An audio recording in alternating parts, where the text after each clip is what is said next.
Hai, selamat malam. Pastikan diri Anda tidak sendiri hari ini karena di sini akan berbagi cerita-cerita misteri. Dan cerita misteri kali ini adalah teka-teki kasus kopi sianida Jessica Kumala Wongso. Sobat misteri, gimana kabarnya hari ini? Semoga kita selalu diberikan kesehatan dan juga diberikan rezeki yang berlimpah. Terima kasih buat kalian yang sudah klik video ini, dan bagi kalian yang belum subscribe, kalian bisa klik tombol subscribe-nya. Dan selamat datang di Cerita Misteri.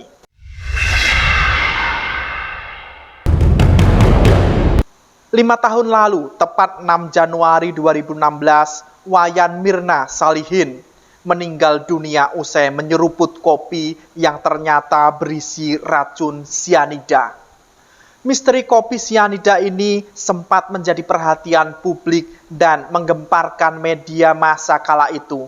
Bahkan sidang kasus tersebut disiarkan secara live oleh salah satu televisi di Indonesia. A few moments later. Sebelum wafat, Mirna diketahui bertemu dengan dua teman kuliahnya, Jessica Kumala Wongso dan Hani, di Cafe Olivier Grand Indonesia. Di sana ia minum es kopi Vietnam. Jadi mereka bertiga ini adalah teman kuliah semasa di Australia. Namun setelah meminum kopi, Mirna langsung mengalami kejang-kejang, lalu tak sadarkan diri. Mulutnya juga mengeluarkan buih. Sempat dibawa ke sebuah klinik di Grand Indonesia, Mirna menghembuskan nafas terakhirnya dalam perjalanan menuju ke rumah sakit Abdi Waluyo. Dari hasil penyelidikan, polisi mengungkapkan bahwa ada zat sianida dalam kopi Mirna. Racun mematikan tersebut juga ditemukan di lambung Mirna.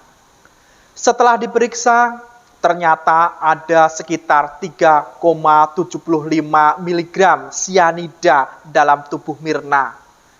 Setelah melakukan penyelidikan lebih dalam terhadap para saksi dan bukti, serta melakukan gelar perkara, polisi akhirnya menetapkan seorang tersangka. Jessica kemudian dinyatakan sebagai tersangka pada akhir Januari 2016 sebelum ia divonis bersalah oleh Pengadilan Negeri Jakarta Pusat pada 27 Oktober 2016. Dia divonis kurungan penjara selama 20 tahun dan saat ini masih mendekam di rutan Pondok Bambu, Jakarta Timur. Kasus pembunuhan Mirna oleh Jessica begitu menyita perhatian publik 5 tahun lalu karena syarat misteri. Kendati banyak bukti yang mengarah padanya, tidak sedikit pihak yang beranggapan Jessica tidak bersalah. Pada akhirnya, sejumlah kesaksian berikut yang memberatkan Jessica sehingga ia dinyatakan bersalah telah melakukan pembunuhan berencana kepada Mirna. Dalam kasus tersebut, kita akan membahas beberapa fakta yang membuat hakim memutuskan Jessica Kumala Wongso dinyatakan bersalah dan divonis kurungan penjara selama 20 tahun. Fakta yang pertama, status pembeli kopi. Dan yang kedua adalah fakta tingkah laku janggal Jessica. Yang ketiga, fakta Mirna ternyata takut dengan Jessica. Dan yang keempat, saksi ahli dan masa lalu Jessica. Fakta yang pertama, status pembeli kopi. Pada hari naas tersebut, Jessica lebih dulu tiba di Cafe Olivier sebelum pukul 4 sore. Kemudian ia berinisiatif memesan es kopi Vietnam untuk diberikan kepada Mirna, serta 2 koktail. Kedua fakta tersebut, terutama perihal Jessica sebagai pembeli kopi, dinyatakan oleh karyawan di Cafe Olivier. Pada 20 Juli 2016, persidangan menghadirkan 3 pegawai Olivier, yakni Prilia Cindy Cornelia sebagai resepsionis, Marlon Alek Napitu Pulu sebagai pelayan, dan Agus Triono yang juga pelayan. Menurut kesaksian mereka, Jessica disebut tidak memiliki pilihan duduk di meja nomor 54 karena hanya meja itu yang kosong dan sesuai pesanannya. Jessica juga langsung membayar pesanannya yang disebut tidak biasa dilakukan pembeli lain. Pegawai Olivier juga bersaksi pada 28 Juli 2016. Mereka menyatakan bahwa es kopi Vietnam Myrna yang Jessica pesan berwarna kekuningan dan berbau. Dan fakta yang kedua, tingkah laku janggal Jessica. Keluarga Myrna memberi kesaksian di pengadilan pada 12 Juli 2016. Ayah Myrna, Edi Darmawan Salihin, membeberkan tingkah laku Jessica selama berada di rumah sakit. Menurut dia, gerak-gerik Jessica ketika itu tampak mencurigakan. Jessica, kata Darmawan, sempat mengaku asma tetapi masih lancar beraktivitas. Tiba-tiba dia lompat, terus dia kesandung. Kan pintu ada rel. Nah, di situ ujar Darmawan. Keanehan lainnya, lanjut Darmawan, adalah ketika Jessica keliling mendengarkan orang-orang berbicara di rumah sakit. Jessica pun menghilang setelah berkeliling. Selain itu, menurut Darmawan, Jessica tampak berbicara dengan tenang selama ia dan Myrna berada di rumah sakit. Tidak terpancar kesedihan seperti yang tampak dari wajah Hani yang juga berada di rumah sakit ketika itu. Sementara itu, saudara kembar Myrna, Sandy Salihin, mengungkapkan bahwa Jessica sempat mengirimkan artikel berita soal es kopi Vietnam beracun ke Sandy via pesan singkat usai Myrna meninggal. Jessica kasih situs link website tentang Vietnamese Ice Cafe beracun, kata Sandy.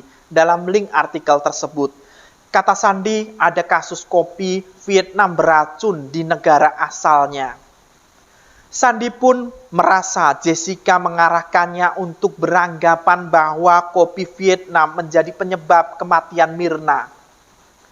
Kejanggalan lain diungkapkan manajer Cafe Olivier, Devi, dan pegawai lain di kafe tersebut pada 27 Juli 2016. Mereka menyebut Jessica tidak menolong Myrna saat kejang-kejang. Dan fakta yang keempat, Myrna takut Jessica. Suami Myrna, Arif Sumarko, bersaksi pada 12 Juli 2016 bahwa istrinya takut untuk bertemu dengan Jessica. Sebelum peristiwa 6 Januari 2016, Arif mengungkapkan ia mengikuti pertemuan dengan Myrna dan Jessica pada 8 Desember 2015 di Kelapa Gading, Jakarta Utara. Dalam pertemuan itu tak ada pembicaraan spesifik perihal kemarahan Jessica terhadap Myrna. Namun, Arif mengaku diberitahu Myrna bahwa Jessica pernah marah-marah besar kepada istrinya itu pada bulan Oktober 2014. Menurut Myrna, terang Arif, Jessica marah saat Myrna menasihati mengenai hubungan Jessica dengan pacarnya kala itu. Jessica marah dan meninggalkan Myrna sendirian dalam pertemuan mereka di Australia beberapa tahun silam. Namun, lanjut Arif, kemarahan Jessica tak dibahas kembali dalam pertemuan di Kelapa Gading. Jessica ketika itu meminta dicarikan pacar oleh Myrna. Arif juga mengungkapkan Myrna ketakutan menghadapi Jessica. Myrna ketakutan karena menganggap Jessica marah kepadanya saat terakhir bertemu pada Oktober 2014 di Sydney, Australia. Myrna tak mau bertemu Jessica seorang diri. Dalam pikiran Myrna, Jessica marah sama dia, kata Arif. Kemudian pada pertemuan 6 Januari 2016, Mirna kembali tak ingin bertemu Jessica sendirian. Karena itu, Mirna memilih menunggu Hani untuk bertemu dengan Jessica di Cafe Olivier. Kesaksian bahwa Jessica kesal kepada Mirna ini kemudian dinyatakan hakim sebagai motif pembunuhan yang Jessica lakukan. Dan yang keempat, saksi ahli dan masa lalu Jessica. Sederet saksi ahli juga dihadirkan ke pengadilan selama persidangan Jessica.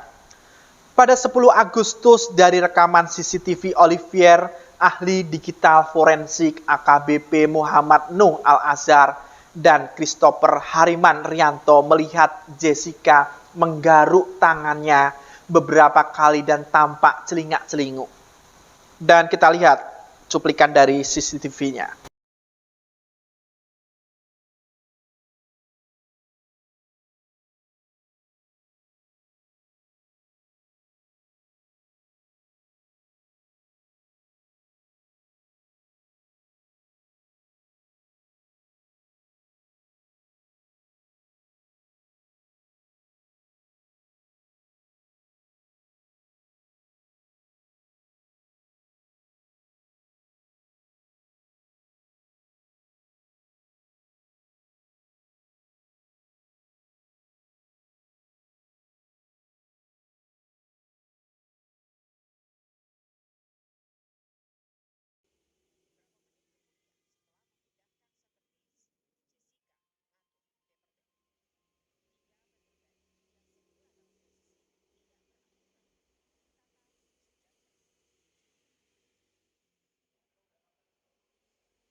Ahli toksologi forensik Kombes Pol Nur Samran Subandi menyebutkan Jessica kemungkinan menggaruk tangannya karena terpapar sianida, semakin memberatkan Jessica. Kesaksian lain datang dari psikolog klinis Antonia Ratih Anjayani pada 15 Agustus 2016. Menurut Antonia, Jessica orang yang cerdas, tenang dan percaya diri. Dia juga mengatakan Jessica memiliki kepribadian amorous, narsisis yang seringkali menggunakan kebohongan untuk berdalih. Sehari berselang, giliran psikiater forensik dari Rumah Sakit Cipto Mangunkusumo yang pernah memeriksa Jessica, Natalia Widyasih Raharjanti, memberi kesaksian. Dia mengatakan Jessica memiliki resiko melakukan kekerasan terhadap dirinya sendiri maupun orang lain apabila dalam kondisi tertekan. Natalia mengungkapkan bahwa Jessica beberapa kali melakukan percobaan bunuh diri di Australia. Hal itu diperkuat saksi bernama John J. Torres, polisi dari New South Wales, Australia pada 26 September 2016. John memaparkan catatan-catatan kepolisian atas nama Jessica yang diketahui beberapa kali mencoba melakukan bunuh diri. Setelah 32 kali persidangan dan puluhan saksi dihadapkan ke pengadilan, hakim akhirnya menyatakan Jessica bersalah atas pembunuhan berencana kepada Mirna dan menjatuhkan vonis 20 tahun penjara. Sobat Misteri, apakah ini setimpal dengan apa yang dilakukan Jessica? Sedangkan sejumlah kriminolog menilai kasus kematian Mirna sebagai kasus yang pelik karena tidak ditemukan bukti yang secara langsung menunjukkan bahwa Jessica lah yang membunuh Mirna. Tidak diketahui apakah Jessica benar-benar menaruh sianida ke dalam minuman Mirna. Adapun CCTV Cafe Olivier hanya merekam kegiatan Jessica memindahkan gelas kopi Mirna sebanyak 2 kali dan seperti sedang mengambil sesuatu dari tasnya. Dan teka-teki tersebut masih mengganjal. Meskipun demikian, Jessica Kumala Wongso telah divonis bersalah sebagai pembunuh Mirna. Dan bagaimana menurut Sobat Misteri? Kalian bisa komen di kolom komentar dan selalu dukung channel ini dengan subscribe, like, komen, dan share video ini. Jangan merasa pemberani sebelum subscribe channel ini. Jumpa lagi di cerita misteri selanjutnya.